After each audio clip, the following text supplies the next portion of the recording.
አራተኛው ቀን ሐሙስ ላይ ብዙ ስያሜዎች አሉት። ሐሙስ የአዲስ ኪዳን ሐሙስ ይባላል፣ ዕጽበተ ሐሙስ ይባላል፣ የአረንጓዴ ሐሙስ ይባላል።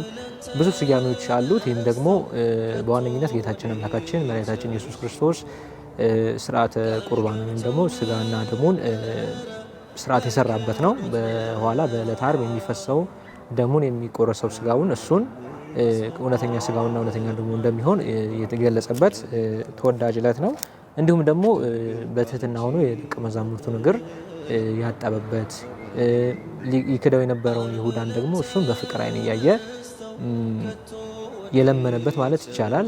ግን ይሁዳ አልተመለሰም እንጂ እነዚህ ታሪኮች የተከሰቱበት ትልቅ ዕለት ነው። ይህንንም ቤተክርስቲያን ሊቃውንት ካህናት የምእመኑን እግር በማጠብ ጳጳሳት የፓትርያርክ የሊቃነ ጳጳሳትን የቃነ ጳጳሳት የጳጳሳት እንዲህ እግር በማጠብ ያንን አርአያና ምሳሌ በመሆን ያስቡታል ማለት ነው።